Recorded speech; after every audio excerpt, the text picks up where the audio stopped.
Queridos, que a graça e a paz de Cristo Jesus o Senhor esteja com você, com toda a sua família. É um prazer estar aqui mais uma vez para adorar o nome do Senhor. Queridos, vamos para a Bíblia. Marcos capítulo 8, versos 22 ao 26. Pai, mais uma vez em Tua presença, Senhor, quero Te pedir que o Senhor, através do Teu Espírito Santo, venha agir, Senhor, nesse lugar. Primeiro, Senhor, para que eu seja sensível à Tua voz, para falar aquilo que o Senhor quer, não o que eu quero. Segundo, Senhor, abra o ouvido da Tua igreja, para que possa ouvir, para que possa entender a Tua santa palavra, que possam se converter dos maus caminhos também, porque às vezes estamos longe de Ti, e que possamos entender que precisamos a obra completa em nossa vida, e o Senhor que iniciou a boa obra em nossa vida será fiel para completá-la. Então, Pai, se preciso for, me usa. Aqui estou, Senhor, pronto para falar aquilo que Te apraz. Em nome de Jesus. Amém, Senhor. Serei bem rápido, porque até o texto é pequeno, né? Se eu conseguir ler nessa escuridão, eu falei Marcos 8, do 22 ao 26. Eles foram para Betsaida, e algumas pessoas trouxeram um cego a Jesus, suplicando-lhe que tocasse nele. E ele tomou o cego pela mão e levou para fora do povoado. Depois de cuspir nos olhos do homem e impor-lhe as mãos, Jesus perguntou: você está vendo alguma coisa? E ele ergueu os olhos e disse: vejo pessoas, e elas parecem árvores andando. Mais uma vez Jesus colocou as mãos sobre os olhos do homem. Então seus olhos foram abertos e sua vista lhe foi restaurada, e ele via tudo claramente. Jesus mandou-o para casa, dizendo: não retorne ao povoado. Glória a Deus. Difícil é essa palavra, muito difícil. Queridos, nós vamos tratar nos próximos meses sobre cura e sobre libertação.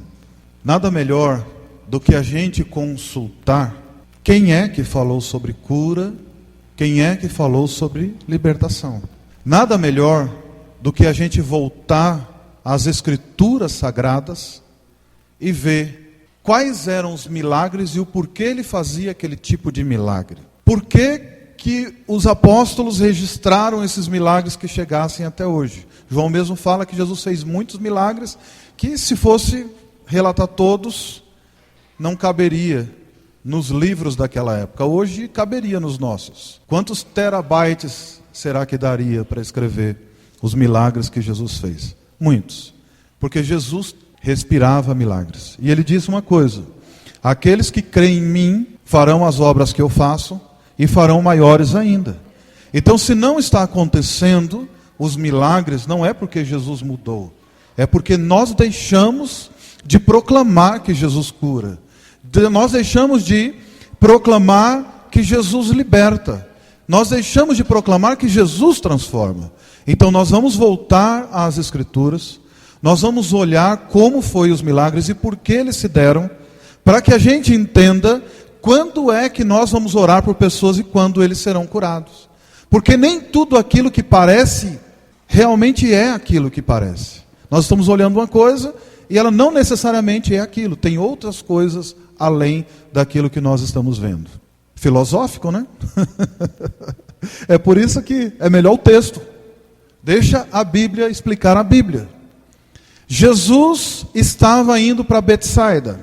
E quando Jesus entra em Betsaida, num dos povoados, o povo, sabendo que Jesus estava ali, conduziu um cego até a presença de Jesus.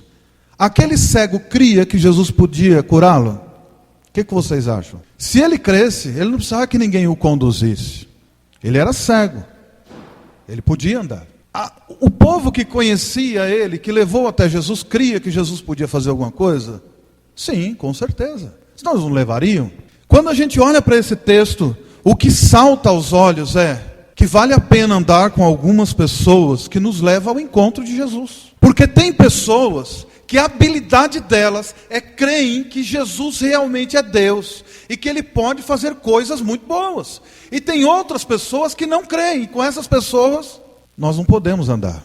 Irmãos, nós estamos passando por um dia, por um período na igreja do Senhor, que nós temos que começar a pensar diferente.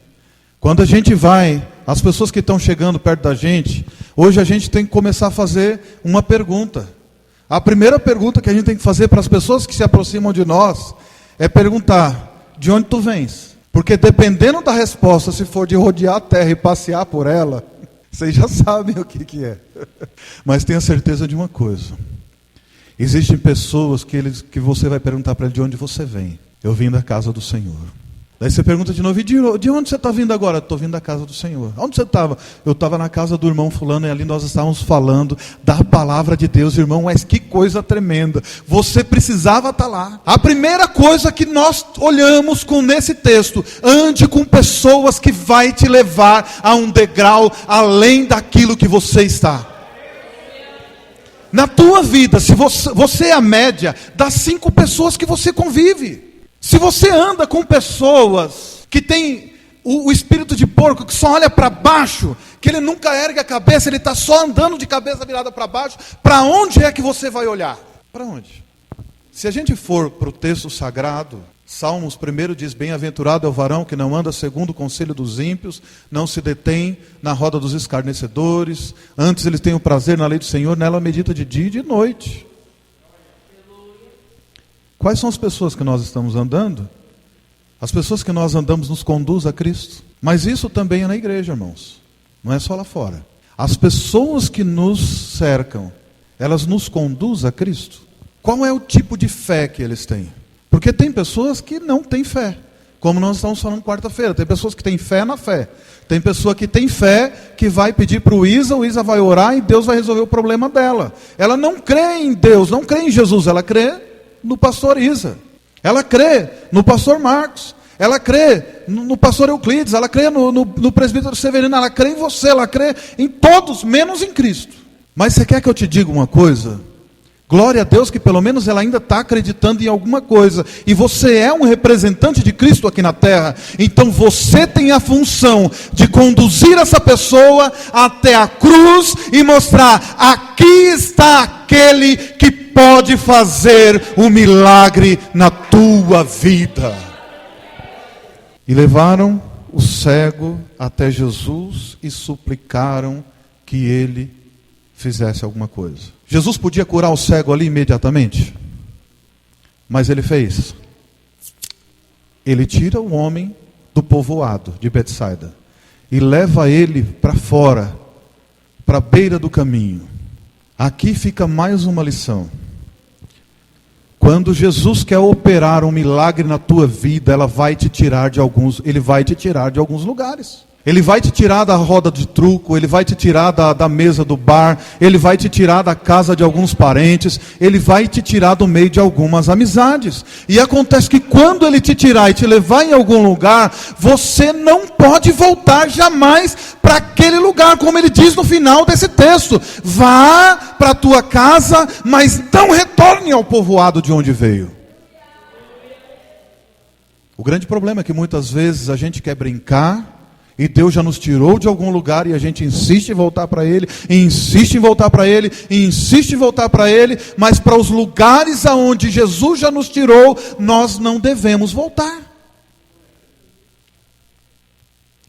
Cristo deu o maior exemplo. Pegou o rapaz, tirou dali e levou para outro lugar. Irmãos, observe uma coisa: um cego, ele é muito inteligente. Se ele estiver andando numa vizinhança, ele sabe exatamente a quantos metros estão cada pessoa, onde cada um fica, qual é o cheiro de cada um, qual é o barulho que ele escuta. É capaz deles ouvirem até o batimento cardíaco. Se o irmão passar aqui e ver 25 batimentos, já falou, é a irmã ali, ó, o coraçãozinho ali parece uma Ferrari, batendo. E Jesus vai te curar, viu? Nós vamos orar aqui hoje, não vai precisar de remédio mais não. Pode continuar tomando, vai voltar no médico, mas nós vamos orar e Jesus Cristo vai começar a operar um milagre aqui no nosso meio. Nós cremos num Cristo que cura, então Ele vai curar. A Bíblia nos diz assim: o que quer que os homens façam, façais vós primeiros. Nós queremos ver a igreja de Cristo operando os mesmos milagres que foram lá no passado. Então isso vai começar aqui no nosso meio, em o nome de Cristo Jesus. Nós cremos, então Ele vai fazer. Nós cremos, Ele vai fazer. Nós temos destinado a nossa vida, Ele vai fazer. Nós temos obedecido o ID dele, Ele vai fazer. Não precisa ter vergonha de impor a mão sobre um doente e ele não for curado, porque quem cura não é você, quem cura é Ele. E se Ele tem um propósito, coloque a mão e repreenda a enfermidade, que vai acontecer um milagre. É no nome de quem que você está orando? É no seu? Não. Então não tenha medo da tua reputação, porque da reputação de Jesus cuida Ele. E Ele faz. A gente dá a palavra e não cumpre, Jesus cumpre. Então quando fizer no nome dEle, Ele vai fazer. Mas entenda, é Ele, não nós. Aquele cego que estava ali naquela região, que ele conhecia todo mundo, ele sabia todas as coisas, ele conseguia se movimentar, ele saberia facilmente. Jesus tira ele do meio do povoado e leva para a beira do caminho para operar o milagre na vida dele. Jesus estava tirando ele do status quo. Jesus estava tirando ele da zona de conforto. Jesus estava tirando ele das bases onde ele confiava. Ele tinha total domínio. Irmão, por que você acha que Deus vai libertar você para continuar no mesmo chiqueiro que você andava antes? Deus, Ele quer trabalhar na tua vida. A primeira coisa que Ele vai fazer é te tirar dos lugares onde você anda, das negociatas, das pessoas com que você negociava, dos jeitinhos brasileiros que você fazia, da forma com que você cobiçava as pessoas, da forma com que você olhava para as pessoas. Jesus vai te tirar até mesmo desse estado de mimimi que esse povo brasileiro vive. Ele tem que te tirar de onde você está, para que Ele possa reinar na tua vida. E para que todos possam ver que realmente tem mudança. Irmãos, entenda uma coisa básica. Como é que você pode saber se você está liberto, se você ainda continua no mesmo lugar? Quando uma pessoa se converte, que ele é inserido na comunidade da fé, algumas coisas vai ter que mudar na vida dele, ele é automático. Primeiro o cara chega, se converte, chega na igreja, aceitou Jesus, veio aqui, a palavra impactou ele chorou. Só que no dia seguinte, ele volta para a casa dele. Ele vai voltar no trabalho dele. E aí, no trabalho dele, ele vai participar das mesmas rodas de piadas. Ele vai participar dos mesmos debates. Ele vai continuar com todos aqueles preconceitos e aqueles maus desejos dentro dele. Então, você precisa sair. Você precisa sair para ver que algumas coisas precisam mudar. Primeira coisa, quando a pessoa chega na igreja, já vai mudar a linguagem. Primeiro, e aí, mano, beleza, é nóis, pode pá, manos. Chega aqui, a primeira coisa que o irmão olha pro cara do cara, e aí, varão? É porque eu sou magro? É uma linguagem que já não faz parte mais do verbo da língua portuguesa padrão. E aí, vaso? Ô profeta? Rapaz, eu estou profetizando o quê? É nós, mano. Já com nós, pode pá. É. A primeira coisa que vai mudar é a linguagem. A segunda coisa que tem que mudar é o nosso caráter. Deus tem que mudar o nosso caráter, irmão. A palavra do crente é sim, sim, não, não, não tem meio termo. É, não, eu vou, não vou. Se quer falar alguma coisa para a pessoa, liga para a pessoa, conversa com ela. Não dá para ficar espalhando coisas dos outros. Quando a gente chega a Jesus, a gente tem que ter um tratamento com Ele e ser colocado na realidade. Nós temos que ser como Jesus foi. Olhar para Judas, olhar no olho dele e falar: o que você tem que fazer, vai e faça. Porque a palavra tem que ser cumprida. E acreditar, irmãos, que quem é o líder da igreja ainda é Jesus. O líder da igreja ainda é Jesus. E Ele falou lá: ninguém chameis de Senhor e a ninguém chameis de Mestre, porque é só um sobre vocês. Nós que trabalhamos no reino deles, nós somos servos, nós somos escravos. Nós destinamos a vida por isso. Nós gastamos uma fortuna por isso, é caro. Se eu contar para os irmãos quantas Bíblias dessa aqui eu já comprei, quanto que eu investi nisso, quanto que a gente investe, é caro. Mas a gente faz com o maior prazer do mundo. Por quê? Porque o dono da igreja fez valer a pena. O dono da igreja foi aquele que verteu o seu sangue precioso na cruz do Calvário. E Ele ainda está aqui. Ele ainda é o Senhor da igreja. Ele ainda tem caminhado dentro da igreja. E quando nós estamos adorando a Ele em comunidade, Ele se faz presente no nosso meio. Vai ter problemas, mas nós temos que resolver todos, porque a igreja é de Cristo, não é nossa.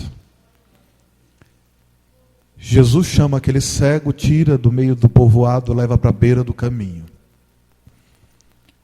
Tirou as bases dele, tirou toda a confiança dele. Se ele fosse solto onde ele estava, ele certamente ia voltar para o povoado, porque ele ia perguntar, ele ia se informar, ele ia bater até achar um caminho, e algum caminho levaria a algum lugar, e algum lugar o conduziria de volta. Eu tenho falado sobre a igreja de Cristo, que nós temos que traçar propósitos. A gente tem que ter um propósito, tem que ter um objetivo. Porque quem não tem objetivo, qualquer lugar que chegar é objetivo. Se você não tem objetivo nenhum na tua vida, qualquer porcaria que acontecer, tá bom, você planejou, você não tem objetivo. Se você tem um objetivo que é estudar, você vai fazer de tudo para estudar até que você estude e esteja formado. E quando você terminar, você tem que ter um outro objetivo. Senão, estudei, pronto, concluí. Fica lá sentado, deitado em berço esplêndido. Não, você tem que criar outros propósitos, outros objetivos. E assim tem que ser a vida. Jesus tinha um objetivo, curar aquele cego e nos deixar uma lição para nós nos dias de hoje. Ele queria nos mostrar que a nossa visão tem problemas. Que nós ainda estamos como aquele cego, apalpando, e a gente só vai aonde a gente confia. Mas Deus nos convida para um local aonde Ele mesmo pode operar os milagres em nossa vida. Ao encontrar Jesus, aquele cego foi imediatamente curado da cegueira, quando ele seguiu a Cristo até fora do povoado. Quando Jesus curou esse cego, Ele nos deu algumas lições. Quando Jesus tirou aquele homem do povoado e levou ele para fora do caminho, Ele quis nos mostrar que existe uma outra forma de viver a vida. Quando o povo de Israel foi tirado do Egito e foi até a terra prometida, eles saíram e no caminho eles viveram os maiores milagres da vida dele. Aquele cego saiu do povoado e ele foi até o caminho, aonde ele teve um encontro genuíno com Cristo. E naquele encontro a vida dele nunca mais foi a mesma. Naquele encontro as escamas caíram do olho dele e ele pôde enxergar. No entanto, quando ele enxergou, ele via o mundo não como o mundo era. Ele via o mundo a partir da perspectiva dele. Aí está um problema, irmãos. Nesse caso a gente tem que falar misericórdia. Sabe por quê? Quando você teve um encontro com Cristo, você veio com toda a sua bagagem. Quando você chegou aqui hoje, você veio com toda a tua história de vida. Na tua história, você foi ferido. Na tua história, você foi machucado. Na tua história, pessoas pisaram em você. E você tem dificuldade de confiar em pessoas. Como é que você vai fazer? Você chega no reino de Deus... E as primeiras pessoas que se esbarram em você, você já fica triste, desanimado e vai embora. Por quê? Porque dentro de você tem toda aquela carga emocional de um passado que ainda está ali, jogando na tua cara que você não vale a pena. Aquele cego, quando chega na beira do caminho, que Jesus toca nos olhos dele, que cospe nos olhos dele, e que põe as mãos sobre ele, e que cura, e que ele abre os olhos e que ele começa a enxergar, aquele cego passa a ter um outro problema. Ele começa a olhar e ver homens andando, e ver homens andando como se fossem árvores. Mas é fácil falar, e a árvore anda? É. Agora eu faço a seguinte pergunta: como é que você vai explicar para um cego como que é a cor vermelho? Você já teve a ideia? Já tentou? Não, vermelho é uma cor quente. Então vermelho queima. Põe a mão no tecido, não queima. Como é que você iria explicar para alguém que esse tecido é amarelo? Você iria, com mais palavras que você usasse, tudo que você usasse de expressões, não ia conseguir atingir o objetivo. Por quê? Porque quando ele tocasse no tecido, ele ia ter uma textura, ele ia chacoalhar, ele ia ouvir o barulho, ele ia sentir o cheiro. Mas no cheiro, no tato, na audição, não é capaz de replicar o que é essa cor que nós estamos vendo. Daí quando abre os olhos, se você abrir os olhos de um cego aqui hoje, que nunca viu um tecido na vida, que nunca viu uma cor na vida, e você falar que isso é azul, ele vai falar, é azul. Por quê? Porque ele nunca viu. O referencial teórico, o que ele tinha de referência de mundo, levava para ele que pessoas machucavam. Um cego está andando com a sua bengalinha ali, ó. Isso aqui é tão antigo quanto andar de pé é andar com a bengalinha para o cego. Até quem não era usava. Ele está ali, ó. As árvores estão longe. Até chegar num tronco de uma árvore, um arbusto já feriu seus olhos. Já bateu sua cabeça. Já machucou. E ele foi curado. E quando ele olha para as pessoas que estão na beira do caminho, que elas têm um objetivo, elas estão indo embora, elas estão correndo, estão no cavalo, estão no camelo, eles estão indo em direção ao objetivo, que era outra cidade, e eles estão indo em velocidade, eles não têm tempo para parar e ficar observando quem está na frente. Quem entrar no meio do caminho, eles pedem para sair, vai embora, porque a rodovia principal precisa andar. E quando Jesus solta aquele homem curado, que ele olha para as pessoas, ele começa a ficar amedrontado, apavorado. Eu vejo homens andando, mas eles são como árvores. Eles ferem, eles machucam, dói. Eu não posso ficar perto dessas pessoas. Assim é a vida dos homens, quando se convertem e chegam na igreja, e que eles esquecem que eles têm um passado. E Jesus quer curar isso, irmãos. Você tem passado em que as pessoas te traíram. Você tem passado em que as pessoas pisaram em você. Você tem um passado em que você foi muito magoado e que você olha para você mesmo e fala assim, Jesus, e agora? Como é que eu vou fazer para mudar esse status quo? Como é que eu posso viver diferente se isso me acompanha para onde eu vou? E eu digo, Jesus ainda cura. Jesus ainda cura emoções feridas. Jesus ainda é o mesmo ontem, hoje, Ele será eternamente, e Ele ainda é o mesmo poderoso para fazer infinitamente mais daquilo que pedimos ou pensamos, segundo o poder que em nós opera. As suas emoções foram feridas, as pessoas te machucaram, e agora vai trocar seu filho por um cachorro, como eu tenho visto por aí. Tem pessoas que convivem com pet como se fosse gente. Você vai nos shoppings que você vai ver pessoas que levam seus filhos para passear. E ainda fala, meu filho de 4 patas. Precisa de libertação. E Jesus cura essas pessoas também. Daqui a pouco vamos fazer igreja para pet também. Vamos ver, orar aí para ver se Jesus salva meu cachorrinho. Por quê? Porque se feriram, se magoaram. As relações humanas foram difíceis demais. E é difícil, irmão. Aonde tiver 2 ou 3 reunidos, se prepara que vai dar encrenca, e vai dar encrenca das grandes. Começou assim na igreja no livro de Atos. Por que a gente é diferente? Mas tem libertação nos dias de hoje também. Porque Jesus Cristo pode mudar essas engrenagens enferrujadas, arranhadas que tem aí dentro. O Espírito Santo pode colocar tudo no lugar. E você pode viver o sobrenatural de Deus em pleno século 21. Queridos, Jesus tirou aquele povo, aquele homem, do meio do povo, e levou para o caminho. Para quê? Simplesmente porque ele achava que era legal? Para tirar ele, para que ele pudesse viver o sobrenatural. A Bíblia diz assim em Marcos: ide por todo o mundo e pregai o evangelho a toda criatura. O que ele diz? Ide, caminho. Você quer viver os milagres? Vai por caminho. Quer ver milagre? Eu conheço gente, eu já falei aqui. Nunca mais vi milagres. Deus não opera mais como era antes. Mas o cara estava sentado dentro da igreja, não fazia nada. Quem está indo, está vendo. E o pior de tudo é que quem está indo e traz os testemunhos, daí o que está parado, ele fica, mentiroso. Toda vez tem uma história diferente. É claro, todo mundo que vai tem história. Todo mundo que vive tem história. Todo mundo que fica sentado de braço cruzado tem o que para contar?